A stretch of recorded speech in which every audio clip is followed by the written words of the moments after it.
Hi friends, എല്ലാവർക്കും എൻ്റെ ചാനലിലേക്ക് സ്വാഗതം. ഞാനൊരു വളരെ വ്യത്യസ്തമായിട്ടുള്ള ഒരു ഡിഷാണ് ഉണ്ടാക്കാൻ ഒരു ഐഡിയ ഉണ്ടായത്.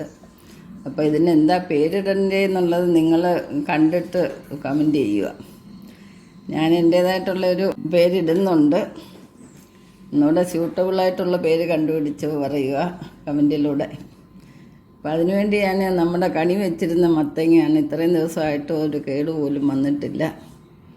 അന്ന് മുതലേ ഞാൻ ആഗ്രഹിച്ചാണ് ഈ മത്തങ്ങ കൊണ്ട് എന്താണ് ഒരു സ്പെഷ്യൽ ഉണ്ടാക്കേണ്ടതെന്നുള്ളത്. ഇന്നാണത് സമയമായത്. അപ്പോൾ അതിനുവേണ്ടി ഈ മത്തങ്ങ എടുത്തിട്ടുണ്ട്. പിന്നെ നമ്മൾ 2 തക്കാളി എടുത്തിട്ടുണ്ട്, 4 മുട്ട എടുത്തിട്ടുണ്ട്, ഒരു സവാള എടുത്തു, പിന്നെ ഇഞ്ചി, 2-3 അല്ലി വെളുത്തുള്ളി, പച്ചമുളക്, ഇനി കരിയാപ്പില വേണം നമുക്ക്. മത്തങ്ങയ്ക്കൊരു ഹോളിടുകയാണ് ആദ്യമേ തന്നെ. ഒരു റൗണ്ട് ഷേപ്പിൽ നമുക്ക് ഹോളിടാം. അപ്പോൾ അത് കണ്ടില്ലേ. അപ്പോൾ ഇതെല്ലാം ഒന്ന് ക്ലീനാക്കി എടുക്കാം. അപ്പോൾ അടപ്പ് നമ്മൾ സേഫാക്കി എടുത്തിട്ടുണ്ട്. അകമെല്ലാം ക്ലീനാക്കി. ഇനി നമുക്ക് ഇതിൻ്റെ അകവും കൂടെ, ഇതിൻ്റെ സീഡെല്ലാം ഒന്ന് ഇളക്കിയെടുക്കാം. സീഡ് മാത്രം ഇളക്കിയാൽ മതി. ഇപ്പോൾ എത്രയും സീഡുണ്ടായിരുന്നു അത് നമ്മൾ മാറ്റിയെടുക്കുകയാണ്. അപ്പോൾ ഇതിനകമെല്ലാം നല്ല ക്ലീൻ ആയിട്ടുണ്ട്, കണ്ടില്ലേ, നല്ലൊരു ഭംഗിയായിട്ടുണ്ട്. അപ്പോൾ ഇത് മാറ്റി വെച്ചിട്ട് നമുക്കിനി ബാക്കി കാര്യങ്ങളോടൊക്കെ ഒന്ന് റെഡിയാക്കി എടുക്കാം. ചേരുവയെല്ലാം നമ്മൾ അരിഞ്ഞെടുത്തിട്ടുണ്ട്, പൊടി പൊടിയായിട്ട് അരിഞ്ഞെടുത്തിട്ടുണ്ട്. നമുക്കിനി മുട്ട പൊട്ടിച്ചൊഴിക്കാം.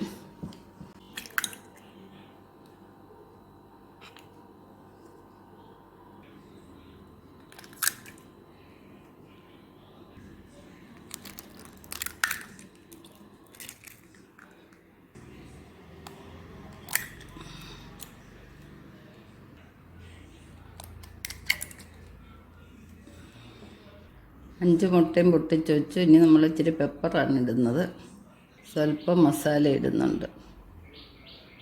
ആവശ്യത്തിനുള്ള ഉപ്പൂടെ ചേർത്ത് നമുക്ക് നന്നായിട്ടൊന്ന് ഇളക്കിയെടുക്കാം. നിങ്ങൾക്ക് വേണമെങ്കിൽ ഇത് രണ്ട് രീതിയിലും എടുക്കാം. വെള്ള പ്രത്യേകവും മഞ്ഞ പ്രത്യേകവുമായിട്ട് ചെയ്യാം. ഞാനിപ്പോൾ ഒന്നിച്ച് ചെയ്യുകയാണ്. ആദ്യത്തെ പരീക്ഷണമാണ്, എങ്ങനെ ഉണ്ടെന്ന് നമുക്ക് ചെയ്ത് നോക്കിയിട്ട് പറയാം. ഇനിയിപ്പോൾ ഇതിലേക്ക് നമുക്ക് അരിഞ്ഞു വെച്ച ചേരുവയെല്ലാം കൂടി ഇടാം. ഇത് വഴറ്റി ഇട്ടാലും നല്ലതാണ്. വഴറ്റി ഇട്ടാൽ പെട്ടെന്ന് ശരിയാക്കിയെടുക്കാം. നമ്മൾ മല്ലിയിലയും കരിയാപ്പിലയും കൂടെ ചെറുതായിട്ട് അരിഞ്ഞെടുത്തിട്ടുള്ളതാണ്. ഇനി ഇത് നല്ലപോലെ ഒന്ന് ഇളക്കിയെടുക്കാം.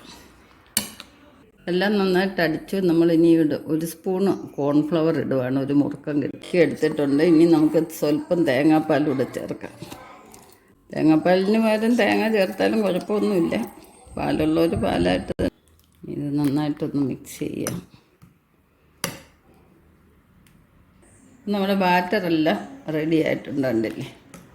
ഇനി ഈ സമയത്ത് നമുക്ക് മത്തങ്ങ ഒന്ന് ഇച്ചിരി മയം പറ്റിയെടുക്കാം. മത്തങ്ങയിലേക്ക് ഞാനൊരു സ്വല്പം വെളിച്ചെണ്ണയാണ് ഒഴിക്കുന്നത്. നെയ്യോ വെണ്ണയോ എന്തോ വേണമെങ്കിലും ചേർത്ത്.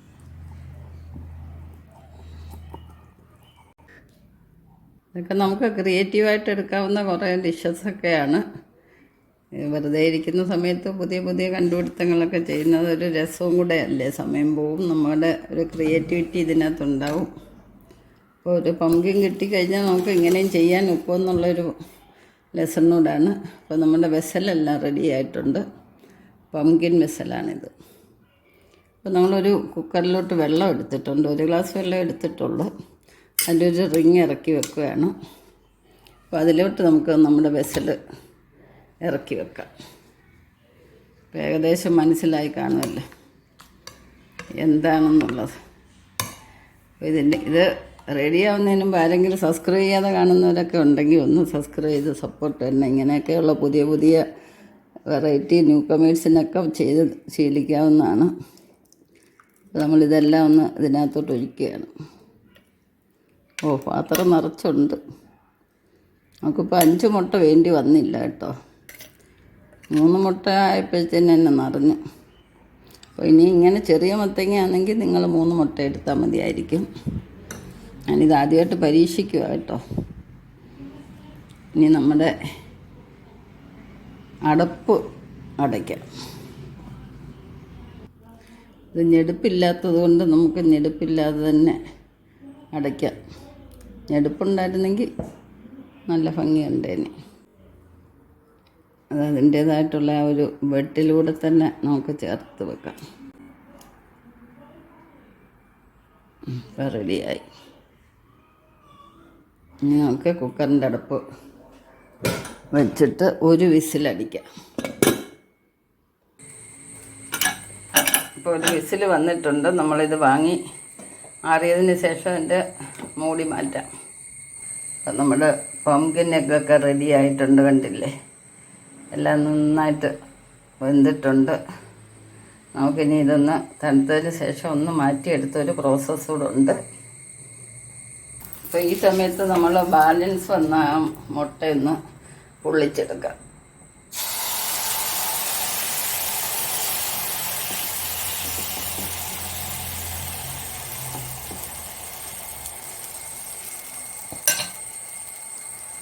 അപ്പം നമ്മളിത് കുക്കറിൽ നിന്നൊന്ന് മാറ്റിയെടുക്കുകയാണ്. കണ്ടില്ലേ, നല്ല ഭംഗിയായിട്ട് കിട്ടിയിട്ടുണ്ട്. അപ്പോൾ നമ്മുടെ മുട്ട റെഡി ആയിട്ടുണ്ട്. അത് വാങ്ങിയതിന് ശേഷം നമ്മൾ വേറൊരു തവ വെക്കുകയാണ്.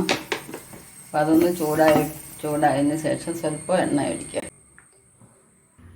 ഈ എണ്ണയിലേക്ക് നമ്മൾ പംകിൻ ഇറക്കി വെച്ച് കൊടുക്കാം. ഇനി അവിടെ ഇരുന്നൊന്ന് റോസ്റ്റ് ആവട്ടെ. പംകിൻ എഗ്ഗെല്ലാം റോസ്റ്റ് ആയെന്ന് തോന്നുന്നു. നമുക്കൊന്ന് മൂടി പൊക്കി നോക്കാം. ഒരുവിധമൊക്കെ ആയിട്ടുണ്ട്, കണ്ടില്ലേ? ഇനി നമുക്ക് ഇതൊന്ന് തിരിച്ചുകൂടെ ഇട്ട് കൊടുക്കാം. ചൂടുണ്ട്, സൂക്ഷിച്ച് ചെയ്യണം. ഇനി ആ വശവും കൂടെ ഒന്ന് റോസ്റ്റ് ആകുമ്പോൾ നമുക്ക് തീ ഓഫ് ചെയ്യാം. കണ്ടില്ലേ, നല്ലൊരു ഭംഗിയുണ്ട്. നമ്മുടെ പംകിൻ എഗ്ഗ് റോസ്റ്റ് എല്ലാം റെഡി ആയിട്ടുണ്ട്. നമുക്കിനി ഇതൊന്ന് ഡെക്കറേറ്റ് ചെയ്ത് പ്ലേറ്റിലോട്ട് മാറ്റാം. കണ്ടില്ലേ, രണ്ട് വശവും ഒരുപോലെ മൊരിഞ്ഞു. നമുക്കിനി ഇതൊന്ന് കട്ട് ചെയ്യാം. ആദ്യം നമുക്ക് അടപ്പൊന്ന് റിമൂവ് ചെയ്യാം. അകം എങ്ങനെയാണെന്ന് നമുക്കറിയത്തില്ല. വാവ്, സക്സസ്. അപ്പോൾ ഞാനിത് ഒന്ന് കട്ട് ചെയ്തെടുത്തു, ഒരു പീസായിട്ട് എടുത്തു, കണ്ടോ? അപ്പോൾ നമ്മുടെ അടിയിലത്തെ ലെയർ ഇതാണ്ട് മുട്ട റോസ്റ്റ്, അകത്ത് ഇടയ്ക്ക് പംകിൻ, അകത്ത് മുട്ട റോസ്റ്റ്. അപ്പോൾ ഇതെൻ്റെ കൊച്ചുമോക്ക് തന്നെ ഞാനൊന്ന് കൊടുക്കുവാണ് പരീക്ഷിക്കാൻ. കൊച്ചുമോളെ വന്നാട്ടെ, അമ്മൂമ്മയുടെ പുതിയ പരീക്ഷണമാണ്, എങ്ങനെ ഉണ്ടെന്നൊന്ന് നോക്കണേ. തിന്നിട്ട് എന്താന്ന് പറഞ്ഞാട്ടെ. നമുക്ക് ട്രൈ ചെയ്യാം. കൊള്ളാം, വാവ്, സൂപ്പർ അമ്മൂമ്മ. ഓക്കെ, താങ്ക് യു മോളെ. ഇപ്പം കൊച്ചുമോക്ക് കൊടുത്തു. ഇനി ഓരോരുത്തർക്ക് നമുക്ക് ഓരോ ലെയറായിട്ട് നമുക്ക് മുറിച്ചെടുക്കാൻ നോക്കും. അപ്പം എല്ലാവർക്കും ഇത് കേക്ക് കട്ട് ചെയ്യുന്നത് പോലെ തന്നെ നമുക്ക് കട്ട് ചെയ്ത് കഴിക്കാവുന്നതാണ്. അപ്പോൾ ഞാൻ വെറുതെ ഒന്ന് ചെയ്ത് നോക്കിയതാണ്. അപ്പോൾ ഇത്രയും വിജയിക്കുമെന്ന് ഞാൻ വിചാരിച്ചില്ല. ഈ മോനൊന്ന് നോക്കട്ടെ. സൂപ്പർ, വാവോ, മത്തങ്ങയും തിന്നാൻ കൊള്ളാല്ലേ? ഓക്കെ, ആദ്യമായിട്ട് ചെയ്ത് നോക്കുക. അടിപൊളി. ഓക്കെ, അപ്പോൾ എല്ലാവർക്കും ഈ വീഡിയോ ഇഷ്ടപ്പെട്ടെന്ന് വിചാരിക്കുന്ന ഒരു പുതിയ വെറൈറ്റിയാണ്. അപ്പോൾ ഇതിവിടെ വൈൻഡപ്പ് ചെയ്യുകയാണ്. നെക്സ്റ്റ് ഒരു വെറൈറ്റി ആയിട്ട് അടുത്ത വീഡിയോയിൽ കാണാം. ശുഭദിനം ആശംസിച്ചുകൊണ്ട് ബൈ ബൈ.